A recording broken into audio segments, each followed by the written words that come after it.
àwọn ọmọbìnrin Ẹ̀gbá tó wà lílù Lísàbí tá a ṣe ẹ̀wò tó ti ẹ̀ try rárá. Èdè wa ni wọ́n máa fi mọ̀ pé ọkùnrin Ẹ̀gbá ni. Ẹlẹ́ẹ̀kejì tá máa fi ń dára mọ̀ ní ìgbà náà wípé ọmọ Ọ̀fẹ̀ leléyìí, ọmọ Modákẹ́kẹ́ leléyìí, ọmọ Ọ̀yọ́ leléyìí àti bẹ́ẹ̀ bẹ́ẹ̀ lọ, ọmọ Ẹ̀gbá leléyìí. Òun ni ìlà kíkọ. Ẹ káàbọ̀ sórí ìkànnì yìí Àbínibí. Lónìí a máa ṣe àyẹ̀wò ní ìlànà ti Yorùbá nípa sinimá tuntun tó ṣẹ̀ jáde sórí Netflix tá a mọ̀ sí Lísàbí. Àyẹ̀wò wa ó máa dálé lórí àṣà àti ìṣe Yorùbá. A ó sì máa sọ àwọn nǹkan 4 ọ̀tọ̀ọ̀tọ̀ la máa sọ nínú fídíò yìí. Lálákọ̀ọ́kọ́ ẹ jẹ́ kí n kọ́kọ́ sọ fún yín pé mo rate movie náà ní 9/10. So ẹ jẹ́ ká pàtẹ́wọ́ fún àti producer àti director àti actors gbogbo wọn pátá ni ẹ jẹ́ ká pàtẹ́wọ́ fún. Inú mi dùn gan láti wo Lísàbí tẹ́ pé mo ké ẹ má jẹ́ kí n parọ́ fún yín. Ṣùgbọ́n àwọn nǹkan kan wà tí mi ì fẹ́ràn rárá nípa sinimá tuntun Lísàbí tó wà lórí Netflix lọ́wọ́lọ́wọ́ báyìí. Ìdí tí mo sì rò pé ká ṣe irú fídíò báyìí ni pé ká lè ṣe kíni, ká lè mọ gbìyànjú sí i. Nítòótọ́ gbogbo nǹkan ni Lísàbí fi dáa ju sinimá tó jáde sórí Netflix kẹ́yìn lọ ní ìlànà ti Yorùbá ni mò ń sọ báyìí. Gbogbo nǹkan ni mi fi rate ẹ̀ ju sinimá àgbéléwò ilé tó jáde ní orí Netflix tá a ṣẹ̀ṣẹ̀ wò tán tí mo sì sọ̀rọ̀ nípa rẹ̀. Àwọn nǹkan 3 ọ̀tọ̀ọ̀tọ̀ náà ni wọ́n máa sọ nínú fídíò yìí. Wọ́n máa sọ àwọn nǹkan tí mo fẹ́ràn lọ́pọ̀lọpọ̀ nípa Lísàbí. Ìyẹn jẹ́ nǹkan alákọ̀ọ́kọ́ tí mo sọ. Ẹlẹ́ẹ̀kejì ni màá máa rate àwọn actors tó wà nínú Lísàbí. Màá máa rate wọn over 10. Màá rate èèyàn bíi mélòó kan náà ni màá kàn rate torí wọ́n pọ̀, mi ò lè rate gbogbo wọn. Mi dẹ̀ lè rate àwọn tó kàn ṣe scene méjì àti scene ẹyọ kan. Àwọn èèyàn mi ò lè rate wọn. Níparí ohun gbogbo, màá máa ṣe kíni, màá máa sọ àwọn nǹkan ó dàbí 5 ni mo kọ síbí tí mi ì fẹ́ràn nínú sinimá yìí. Tẹ bá rí mi tí mò ń wòlẹ̀, mo kọ gbogbo ẹ̀ sínú ìwé yìí mi. Gbogbo àwọn nǹkan tí mi ì fẹ́ràn mo kàn jot ẹ̀ sínú ìwé yìí. So màá máa wòlẹ̀ láti fi sọ àwọn nǹkan wọ̀nyí lẹ́ẹ̀kọ̀ọ̀kan. Alákọ̀ọ́kọ́ tí mo fẹ́ràn jùlọ òun ni opening scene Lísàbí. Mo fẹ́ràn bọ́n ṣe kọ́kọ́ ṣí ilẹ̀kùn yẹn gbàgà. Lẹ́yìn ìgbà tí wọ́n á ṣí ilẹ̀kùn, mo wá fẹ́ràn bí ètò náà ṣe lọ, bí wọ́n ti ṣe ṣètò náà. Ó dàbí àwòrán kan, àwòrán náà lẹ̀ ń wò ní ojú móhùnmáwòrán yìí, bí Ọ̀yọ́lé ṣe rí gẹ́lẹ́ ní ìgbà náà. Báyìí gangan bí ààfin Aláàfin t'Ọ̀yọ́lé bó ṣe rí gẹ́lẹ́ ní nǹkan bí 18th-19th century. Òun náà ni wọ́n ṣe portray bí ààfin Aláàfin Ọ̀yọ́ ṣe rí. Ṣé rí bí àwọn Ọ̀yọ́mèsì mẹ́fẹ̀ẹ̀fà ṣe máa ń jókòó ní ìgbà náà? Ọ̀yọ́mèsì 4 ni wọ́n. Later ni wọ́n di 7. Bí wọ́n ṣe máa ń jókòó gangan ni wọ́n ṣe tò sinimá yẹn pàtàkì jùlọ ní opening scene ní sinimá yìí. Gẹ́gẹ́ bí ẹ ṣe mọ̀ pé a fẹ́ràn ìtàn àti àṣà Yorùbá púpọ̀ jùlọ lórí ìkànnì yìí. Ṣé rí ìtàn Lísàbí ó ṣẹlẹ̀ ní 1820 something. Òun ni mo fi sọ pé mo fẹ́ràn opening scene yẹn. Ní 1829, arákùnrin kan wà tó jẹ́ ọmọ ìlú Gẹ̀ẹ́sì ni arákùnrin náà. Wọ́n pè ní Clipperton lórúkọ arákùnrin náà. Ó lò ọ̀sẹ̀ 6 gbáko nínú ààfin Aláàfin Ọ̀yọ́ ní 1829 tó sì kọ̀wé nípa rẹ̀. Arákùnrin náà ni à ń wò ní ojú móhùnmáwòrán yín yìí. Nǹkan tó wá jẹ́ kí n like scene tó bẹ̀rẹ̀ Lísàbí ni pé ní 1830 òun ni Ẹ̀gbá gba òmìnira. Ní 1829 nǹkan kan ṣoṣo tí mi kàn rí kí movie yẹn sọ òun ni pé àwọn Ẹ̀gbá ò sí ní ibi tí a mọ̀ sí ìlú Ẹ̀gbá lónìí. Kò ń ṣe bẹ́ẹ̀ náà wà nígbà tí gbogbo ìtàn Lísàbí fi ṣẹlẹ̀. Ó wá yà mí lẹ́nu lọ́pọ̀lọpọ̀ nígbà tí mo rí tán bẹ̀rẹ̀ sí kọ Aké àti àwọn àdúgbò kọ̀ọ̀kan ní ìlú Ẹ̀gbá lọ́wọ́lọ́wọ́ báyìí nínú movie náà. Rárá, àwọn Ẹ̀gbá ò sí níbẹ̀ ní ìgbà náà. Ibo náà wà? Ibi tán wà náà ní ìgbà náà jẹ́ Orílé lórúkọ ibi tí wọ́n wà ní ìgbà náà. Ṣùgbọ́n ìtàn ọjọ́ míì òun nìyẹn. Ẹ jẹ́ ká wá sọ̀rọ̀ nípa àwọn nǹkan tí mo fẹ́ràn lọ́pọ̀lọpọ̀. Gẹ́gẹ́ bí mo ṣe ń sọ, mo ti dárúkọ opening scene alákọ̀ọ́kọ́ nínú fídíò yìí. Ṣé wá rí Clipperton, ìtàn Clipperton kékeré tí mo ra sọ yẹn, ó sọ̀rọ̀, ó jẹ́ kí n mọ nǹkan tó pọ̀ nípa Yariba. Tẹ́ bá sì ní àsìkò, máa fi ìwé tó kọ tí arákùnrin Clipperton kọ ní ọdún 1929 nípa Yorùbá. Ṣé mọ̀ pé mo sọ pé ó lo ọ̀sẹ̀ mẹ́fà kó tó di pé ó tẹ̀síwájú lọ sí ìlú Sokoto nígbà náà. Pàápàá jùlọ ọ̀rọ̀ tí a mọ̀ sí Yariba, mo sì máa ṣe fídíò nípa rẹ̀. Ṣùgbọ́n ọ̀rọ̀ yìí yọ jáde nínú ìwé tí à ń sọ yìí. Kódà bí ìgbà kejì táwọn èèyàn mọ̀ nìyẹn tí ọ̀rọ̀ Yariba máa kọ́kọ́ jáde nínú ìwé náà. Ìwé náà máa fi sínú Patreon mi, link yẹn sì máa wà nínú description box. So ẹ lè ṣe kí ni, ẹ lè lọ ka ìwé náà, ẹ lè download ìwé náà, PDF ni, èmi ní version PDF ẹ̀.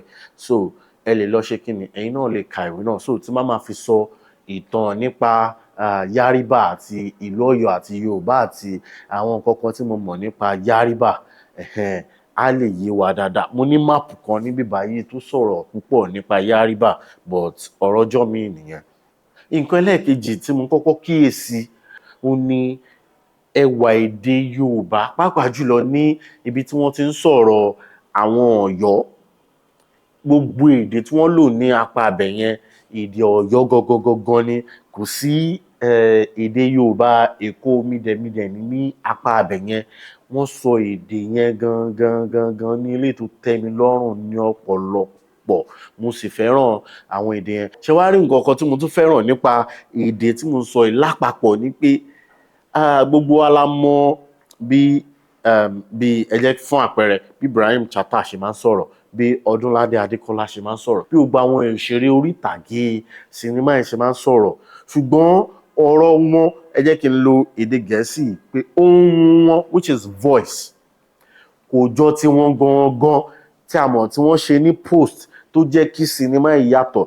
Kódà tí máa gbójú kò, mo máa sáré wò pé ta ló ń sọ̀rọ̀ ni. Mi ò dá voice Ọdúnládé Adékọ́lá gangan mọ̀, mi ò dá voice Ibrahim Chatta gangan mọ̀. Ní eléyìí tó jẹ́ kí n ranjú mọ́ screen ní movie náà tí mo fi wo sinimá ìtàn. Ó jẹ́ nǹkan ẹlẹ́ẹ̀kejì tí mo fẹ́ràn lọ́pọ̀lọpọ̀ nípa movie yìí. Nǹkan ẹlẹ́ẹ̀kẹta tí mo fẹ́ràn, ó ní mo fẹ́ràn eléyìí lọ́pọ̀lọpọ̀, ó ní àwọn slang tí wọ́n lò tó jẹ́ slang òde òní, pàápàá jùlọ slang tí ò ju ọdún kan sọ́dún méjì sí ọdún mẹ́ta sẹ́yìn lọ tí wọ́n lò nínú àwọn movie yìí. Ó jẹ́ kí àwọn slang wà, á jẹ́ kí àwọn slang wà kó pẹ́pẹ́pẹ́pẹ́. Ṣé mọ̀ pé ìtàn yìí, ìtàn tó máa wà pẹ́pẹ́pẹ́pẹ́pẹ́pẹ́ ni. So á jẹ́ kí àwọn slang wà pẹ́pẹ́pẹ́pẹ́pẹ́. Bí àwọn slang wo ni mo máa ń sọ, bí irú wọ́n ti gé tí ní àyín lọ, wọn ò gbọ́ nǹkan kan mọ́. Mo fẹ́ràn rẹ̀, mo fẹ́ràn slang náà lọ́pọ̀lọpọ̀. Lélẹ̀ tó jẹ́ pé slang ẹlẹ́ẹ̀kejì tí mo fẹ́ràn nínú movie náà, ó ní wọ́n sọ kan pé ẹgbẹ́ kìíní wa àwa ló kàn. Mo fẹ́ràn yẹn náà. Ó pọ̀ jù bẹ́ẹ̀ lọ nípa slang. Mo fẹ́ràn ẹ̀, mo fẹ́ràn àwọn nǹkan yìí tó jẹ́ nǹkan ẹlẹ́ẹ̀kẹta tí mo fẹ́ràn nípa sinimá yìí. Nǹkan ẹlẹ́ẹ̀kẹrin tí mo fẹ́ràn ni pé scene kan wà nínú sinimá náà tí wọ́n ti show àwọn màálù lọ́pọ̀lọpọ̀. Nígbà tó wọ́n show àwọn màálù yìí, wọn wá show Fúlàní, wọn show àbí Haúsá kankan nínú sinimá náà. Ní eléyìí tó sọ púpọ̀ wípé àwa Yorùbá náà ti ń ṣe màálù kó tó di pé Fúlàní ti ya ọ̀nà ọ̀dọ̀ wa rárá. Ìtàn ní eléyìí sọ. Àwọn nǹkan kéékèèké yìí ló sọ púpọ̀ nípa ìtàn Yorùbá tí mo dẹ̀ kíyèsí nígbà tí mò ń wo sinimá náà. Mo sì máa tún ẹ̀kan ni mo wò, àárọ̀ ìsìn ni. So mo ṣe wò ni mo ń try láti ṣe fídíò yìí. Mo sì máa tún tí màá wá sọ àwọn ẹ̀wà èdè àti oríṣiríṣi nǹkan tí màá tún observe ní ẹlẹ́ẹ̀kejì, màá wá sọ nínú fídíò mi. Ṣùgbọ́n ní eléyìí, nǹkan tí àwọn olóyìnbó ń pè ní first impression, ó ní nǹkan tí mo wá ń ṣe yìí nínú fídíò yìí. Eléyìí tó jẹ́ ẹlẹ́ẹ̀karùn-ún tí mo fẹ́ràn, òun ni mo fẹ́ràn eléyìí lọ́pọ̀lọpọ̀ nípa sinimá náà. Wọ́n pè ní Ikú Oṣókẹ́nù. Mo sunkún, ẹ má jẹ́ n parọ́ fún yín. Mi ò mọ bí omi ṣe jábọ́ ní ojú mi níbi tí Oṣókẹ́nù ti kú, nítorí pé èdè tá máa ń lò ní òde òní láti sọrú èèyàn tí Oṣókẹ́nù jẹ́, òun ni black sheep. Òun ni Oṣókẹ́nù jẹ́ black sheep láàrin àwọn Ẹ̀gbá. Oṣókẹ́nù òun fi gbogbo ara ṣiṣẹ́. Púpọ̀ jùlọ nínú àwọn sínú Oṣókẹ́nù, ilé ẹmu láti rí. Ó jẹ́ akíkanjú ní eléyìí tó wá la àwọn Ẹ̀gbá lójú láti ṣe kíni yẹn, láti jà takuntakun fún òmìnira wọn. Pé nǹkan tó fi lè mú Oṣókẹ́nù tá à ń pè lọ́lẹ ṣerú nǹkan báyìí, a ti ń sùn lé ní eléyìí tí movie náà ṣàlàyé lọ́pọ̀lọpọ̀ tí mo sì fẹ́ràn. Eléyìí jẹ́ àwọn nǹkan tí mo ṣe. Kókó ọ̀rọ̀ mi nínú nǹkan ẹlẹ́kẹfà tí mo ní mo fẹ́ràn yìí, òun ni pé Oṣókẹ́nù pa mí ní ẹkún. Ẹ sì jẹ́ kí n fi àkókò pàtẹ́wọ́ fún gbogbo àwọn tó ṣe sinimá yìí. Pàápàá jùlọ bí Mr. Macaroni ṣe act ní ibẹ̀ yẹn. Mi ò mọ̀ bóyá òun gangan ló pa mí lẹ́kún ni, àbí nítorí pé mo mọ̀ pé a máa ń mú àwọn kan, a sì máa ń pè wọ́n ní ọ̀lẹ tàbí black sheep, nítorí pé wọ́n yan ọ̀nà ọ̀tọ̀ láti ṣe nǹkan tí wọ́n yàtọ̀ sí nǹkan bí àwọn tó kù ṣe máa ń ṣe nǹkan tí wọ́n. So ó jẹ́ kí ibẹ̀ yẹn pa mí lẹ́kún láti inú wá. Tó bá dẹ̀ jẹ́ pé wọ́n ti pẹ̀yìn náà ní ọ̀lẹ tàbí black sheep rí, nǹkan tí mo ń ṣàlàyé ní bíbá yìí ó máa yé yín yékéyéké irú èèyàn tí Oṣókẹ́nù jẹ́. Ẹ jẹ́ ká tẹ̀síwájú. Nǹkan ẹlẹ́ẹ̀keje ni VFX tó wà nínú movie náà. Ó pọ̀ lọ́pọ̀lọpọ̀. VFX díẹ̀díẹ̀ pọ̀ lọ́pọ̀lọpọ̀. Ṣùgbọ́n eléyìí tí mo fẹ́ràn jù ni bí wọ́n ṣe gé orí olórí Ìlàrí Ọ̀yọ́ nínú movie náà tó jẹ́ character Ibrahim Chatta. Mo fẹ́ràn ẹ̀ lọ́pọ̀lọpọ̀. Ẹ mọ̀, mi lè ṣàlàyé ẹ̀, má jẹ́ kí n ṣàlàyé ẹ̀, mo fẹ́ kẹ́ lọ wò ó ni. So gbogbo àwọn nǹkan tí mo ń ṣàlàyé nínú review yìí ó máa lè ṣe kíni, ó máa lè yé wa yékéyéké. Mo fẹ́ràn apá ibẹ̀ náà.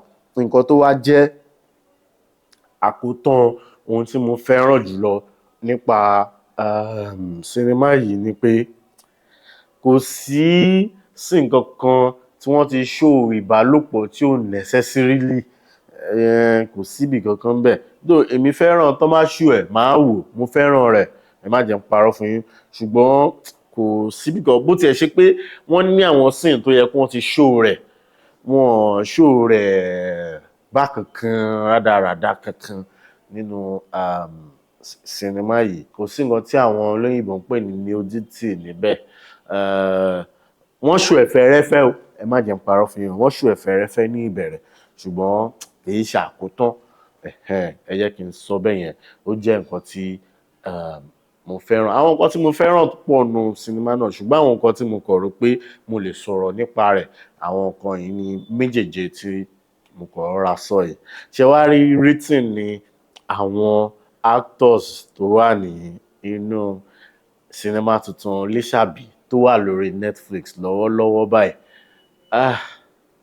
Ẹ jẹ́ kí n ṣe dànsákì fún Ibrahim Chatta. Mo fẹ́ràn bí ó ti ṣe act nínú sinimá tá à ń sọ yìí. Ẹgbẹ́ olórí burúkú làwọn ará Ẹ̀gbá o. Lísàbí. Ṣé kí n sòótọ́ fún yín? Mi ò fẹ́ràn ìgbà tí olórí Ìlàrí Ọ̀yọ́ kú nínú movie náà. Ní eléyìí tí a mọ̀ sí Ibrahim Chatta ló ṣe character olórí Ìlàrí Ọ̀yọ́ nínú movie náà. Mi ò fẹ́ràn, because mo fẹ́ràn láti máa wo Ibrahim Chatta. Mo fẹ́ máa rí ní gbogbo ìgbà ni. Mo fẹ́ máa rí ẹ̀gbọ́n náà ní gbogbo ìgbà ni. Ẹ̀gbọ́n yẹn act. Mo dẹ̀ fẹ́ fi àkókò yìí sọ fún yín pé tí ẹ̀gbọ́n ò bá ti gba award tàbí tí Lísàbí ò bá ti gba award lọ́dún yìí, a jẹ́ pé nǹkan míì ń bẹ́ẹ̀ nù. So ẹ jẹ́ ká fi rating Ibrahim Chatta sí ẹgbẹ́ kan. Mo rate Ibrahim Chatta ní 10/10. Bẹ́ẹ̀ ni, ẹ̀yin náà lọ wò kẹ́ wá sọ bóyá mo parọ́ ni. Bẹ́ẹ̀ sì ni ẹni tó tún gbìyànjú sí kejì tí mo tún fẹ́ràn jùlọ nínú sinimá yìí òun ni Lateef Adédìméjì. ohun tó máa fi jẹ́wọ́ pé òkè ìsàlẹ̀ ló wà. Lateef náà gbìyànjú, gbogbo wa la mọ̀ pé Lateef máa ń fara ṣiṣẹ́, ṣùgbọ́n màá rate Lateef ní 9/10. Ìdí tí mo fi rate 9/10 personal ìdí ni, ṣùgbọ́n ẹ jẹ́ ká fìyẹn náà sí ẹgbẹ́ kan. Màá sì rate Mr. Macaroni. mẹ́fà mi lọ́kàn ya bí aṣọ. Màá rate Mr. Macaroni ní 10/10. Ìdí pàtàkì tí Mr. Macaroni fi jẹ 10 mi, bó tiẹ̀ ṣe pé 9.5 gangan ló yẹ kí n fún Mr. Macaroni, nítorí nínú dialogue Mr. Macaroni lẹ́ẹ̀kọ̀ọ̀kan ó ń sọ èdè Yorùbá mídẹ̀, ṣùgbọ́n 9.5 náà bíi 10 náà ni. 9.5 ni mo fún Mr. Macaroni torí pé ó ń sọ Yorùbá mídẹ̀, ó ń gbàgbé èdè Ẹ̀gbá dialogue ẹ̀ lẹ́ẹ̀kọ̀ọ̀kan nínú sinimá náà, so mo fún ní 9.5. Pàápàá jùlọ ibi tí ó jẹ́ kí n rate Mr. Macaroni yẹn high òun ni ibi tí Oṣókẹ́nù tó ti kú tó jẹ́ character Mr. Macaroni. Ẹ jẹ́ kí n mọ̀ tó bá yẹ pé ẹ̀yin ní nǹkan míì sí nǹkan tí mo sọ yìí, ó jẹ́ pé mo rate ẹ̀ ní 9.5. Ẹnì kẹrin, ẹ jẹ́ kí n sọ báyìí pé gbogbo àwọn tó kù nínú movie yàtọ̀ sáwọn set of people tí mo fẹ́ dárúkọ yìí, mo rate wọn ní láàrin 7/8 ni mo rate àwọn tó kù, yàtọ̀ sí Kevin Ikeduba tí mo rate ní 6/10. Kò ń ṣe pé ẹ̀gbọ́n ò mọ̀ act, ẹ̀gbọ́n gbìyànjú ní acting wọn, ṣùgbọ́n ẹ̀gbọ́n ò gbìyànjú tó láti sọ èdè Ẹ̀gbá. Yàtọ̀ sí yẹn, wọn tiẹ̀ tún gbìyànjú láti sọ bó tiẹ̀ ṣe èdè Ọ̀yọ́ ní tí a mọ̀ sí local dialect, kó jẹ́ local dialect lẹ́gbọ́n sọ, ẹ̀gbọ́n ò sọ wọn ò sọ bẹ́ẹ̀, wọ́n sọ Yorùbá mídẹ̀ lẹ́gbọ́n sọ nínú sinimá yìí. Bẹ́ẹ̀ sì ni èèyàn tí mo tún fún ní 6.5 tó yà mí lẹ́nu pé kò sọ Yorùbá mídẹ̀ bí ó ti ṣe sọ nínú Aníkúlápó, òun ni Gabriel Afọláyan. Gabriel Afọláyan náà really sọ èdè. Kí la wá pè yín ní actor fún tí ẹ bá lè gbìyànjú láti sọ Yorùbá tí character yín play gangan, tá a sì mọ̀ pé ẹ mọ̀ act lọ́pọ̀lọpọ̀. Àwọn méjèèjì tí mo sọ yẹn act dáadáa, kò ń ṣe acting wọn ló yẹ kí n rate wọn, but nítorí pé wọn gbìyànjú tó láti sọ èdè Ẹ̀gbá, wọn ló yẹ kí n rate wọn low bẹ́yẹn. Ṣé wá rí àwọn tí mo tiẹ̀ wá tí mi tiẹ̀ rate rárá fẹ́ pé àwọn ni mo rate ní 5.5 pátápátá. Wọ́n ní gbogbo ọmọ tó ṣe ọmọbìnrin Ẹ̀gbá pátápátá látòkè délẹ̀ pátápátá, gbogbo wọn kò sí eléyìí tó sọ èdè Ẹ̀gbá nu, gbogbo ọmọbìnrin pátápátá yányán tí wọ́n jẹ́ ọmọ Ẹ̀gbá lóbìnrin. Ṣé àwọn obìnrin Ẹ̀gbá yìí ṣe Ẹ̀gbá ni? Kò sí kankan nu wọn tó sọ Ẹ̀gbá. So àwọn yẹn mo tiẹ̀ rate wọn ní 5.5 pátápátá. So àwọn yẹn ni rating mi, àwọn tèmi rate. Of course ẹlòmíì lè ní different opinion, ṣùgbọ́n opinion tèmi òun ni eléyìí tí mo sọ yìí. So ẹ jẹ́ kí eléyìí tí mo sọ yìí kó wá ṣe kí ni, kó darí wa sí àwọn nǹkan tí mi fẹ́ràn rárá nípa sinimá yìí. Alákọ̀ọ́kọ́ ni VFX, ibi tí Lísàbí ti pa olórí Ìlàrí Ọ̀yọ́, ní eléyìí tí character Lateef pa character Ibrahim Chatta. Àwọn ewé yẹn ti look fake jù, kò jọra wọn. Ní eléyìí tó yẹ pé ó jẹ́ kí n rate VFX movie náà ní bí 7/10. A lè ṣe jù bẹ́ẹ̀ lọ, mo nígbàgbọ́ pé a lè ṣe jù bẹ́ẹ̀ lọ, òun ló jẹ́ kí n rate kíní kékeré báyìí. And ẹlẹ́ẹ̀kejì tí mi fẹ́ràn ó ní ibi tí Lateef tó ti pòwe kan ní pé ọjọ́ àbòkí ti pẹ́ ní kinní kan. Kò sí nǹkan tó ń jẹ́ àbòkí ní 1820 something tí movie yìí ń portray. Kò sí nǹkan tó ń jẹ́ àbòkí. Like I said pé mo like àwọn slang tán ṣe.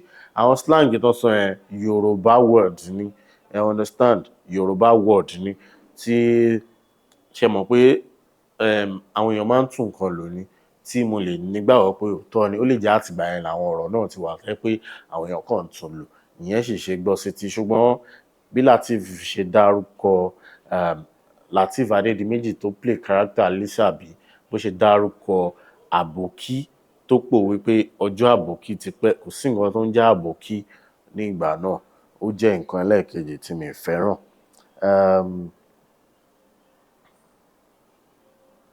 Nǹkan ẹlẹ́ẹ̀kẹta tí mi fẹ́ràn nípa sinimá yìí òun ni Yorùbá wọn gẹ́gẹ́ bí mo ṣe sọ sẹ́yìn. Yorùbá yẹn ò tí perfect dáadáa. Tá bá pèèyàn ní ará Ọ̀ṣun, Ọ̀ṣun ní èdè tí wọ́n máa ń sọ. Kódà ẹ jẹ́ kí n sọ eléyìí fún yín ní ilẹ̀ Yorùbá kò sí nǹkan tó ń jẹ́ Yorùbá ní 1829 tí wọ́n ṣe movie yẹn kò sí nǹkan tó ń jẹ́ Yorùbá. Nǹkan tí a máa fi ń dára wa mọ̀ ní ìgbà náà nǹkan méjì péré ni mo rántí báyìí tá máa fi ń dára wa mọ̀. Tẹ́ bá mọ nǹkan tó ju méjì tí mo fẹ́ sọ yìí lọ ẹ lè bá mi kọ sí comment section. A máa ń pé gbọ́n ni èèyàn ń pé gọ̀ ẹ bá mi kọ sí comment section tẹ́ bá mọ̀ ju nǹkan méjì yìí lọ. Nǹkan alákọ̀ọ́kọ́ ni èdè wa ni wọ́n máa fi mọ̀ pé ọkùnrin Ẹ̀gbá ni ọkùnrin Ìjẹ̀bú ni ọkùnrin ará Ọ̀yọ́ ni ọkùnrin ará Ìbàdàn ni ọkùnrin ẹni báyìí ni èdè ẹnu wa ní alákọ̀ọ́kọ́. Ẹlẹ́ẹ̀kejì tá máa fi ń dára wa mọ̀ ní ìgbà náà wípé ọmọ Ọ̀fẹ̀ leléyìí ọmọ Modákẹ́kẹ́ leléyìí ọmọ Ọ̀yọ́ leléyìí àti bẹ́ẹ̀ bẹ́ẹ̀ lọ ọmọ Ẹ̀gbá leléyìí òun ni ìlà kíkọ.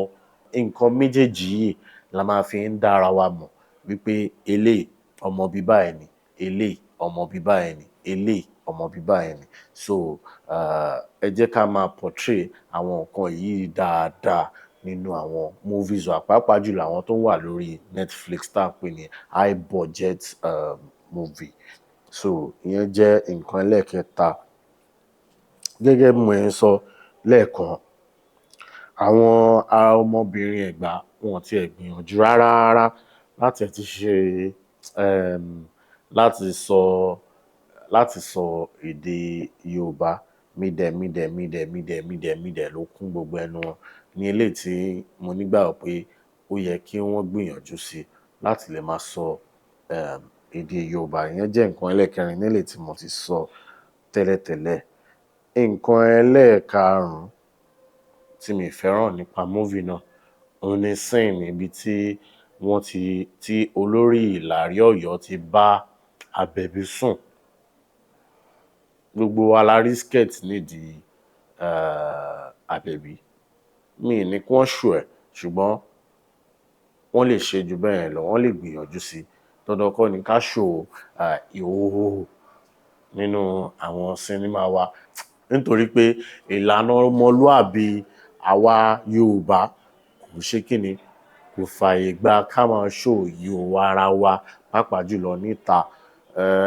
Àwọn òyìnbó náà ló sún wa débẹ̀ torí ní ìgbà ìwáṣẹ̀ àwọn obìnrin wa wọ́n lè ṣe kíni wọ́n lè wà nínú ilé tí wọ́n sì ní wọ nǹkan kan ní àwọn ìyá wa pàápàá jùlọ àwọn ìyá wa tí wọ́n kàn rorò máyà ṣùgbọ́n kò sẹ́ni tó máa rí wọn bíi pé kéèyàn wò wọ́n jù bẹ́ẹ̀ lọ ara èèyàn ò lè le kò dàbí ìsìn tẹ́ pé téèyàn bá rí ọmọbìnrin ní ìhòòhò gbogbo nǹkan á sáré ṣẹlẹ̀. So àwọn òyìnbó náà ni ó kàn wá ní àwọn nǹkan wọ̀nyí. Ní àkótán nǹkan tí mi fẹ́ràn rárá nípa movie náà mo ti sọ ní ìbẹ̀rẹ̀ kìíní tó jẹ́ pé mo kọ́kọ́ kórìíra pátápátá ni pé ìtàn náà ò sọ wípé àwọn Ẹ̀gbá ò sí níbi tí wọ́n wà ní ìsinyìí. Orílẹ̀ ni wọ́n ń pe ibi kejì tí àwọn Ẹ̀gbá lọ kó tó di pé àwọn ará Ìbàdàn náà fẹ́ ṣe kíni nígbà tó gba òmìnira lọ́yọ̀ọ́ bọ́n ṣe sọ nínú sinimá yẹn wọ́n lọ sí ibi tí wọ́n ń pè ní Orílẹ̀ wọ́n kúrò níbi tí wọ́n wà nígbà náà wọ́n lọ sí ibi tí wọ́n ń pè ní Orílẹ̀ ìgbà tí wọ́n wà ní Orílẹ̀ ni àwọn Ìbàdàn wọ́n ṣe kíni àwọn náà fẹ́ kó wọn lẹ́rú pé àwọn Ẹlẹ́gbà náà fẹ́ fún wọn ṣe ẹrú ẹlẹ́ẹ̀kejì òun náà wá ṣe kíni òun ni wọ́n kúrò níbi tí a mọ̀ sí Orílẹ̀ yẹn náà ṣe wá lọ sí ibi tí a mọ̀ ní ìsìn tí Olúmọ gbogbo nǹkan wá wà ní ìsìn. bí ìtàn náà ṣe jẹ́ ni mo ṣe sọ yẹn. Ẹ má gbàgbé pé Yorùbá Pọ́nbélé ni wá lórí ìkànnì. Àwọn nǹkan méjì péré náà la máa ń ṣe lórí ìkànnì. A máa ń ṣe history and tourism ní ìkànnì ìdánilórí history and tourism. Ṣé wá rí nínú history yẹn ní language, religion and some other things wà, and tourism is going around, and tourism ni ká lọ sí gbogbo àwọn ilẹ̀ Yorùbá ká fi hàn yín bí àwọn ilẹ̀ Yorùbá ṣe rí. Lọ́dún yìí a really lọ sí area tourism, area history la ṣe lọ́pọ̀lọpọ̀, ṣùgbọ́n láti oṣù tó ń bọ̀ lọ a máa bẹ̀rẹ̀ part tourism wa.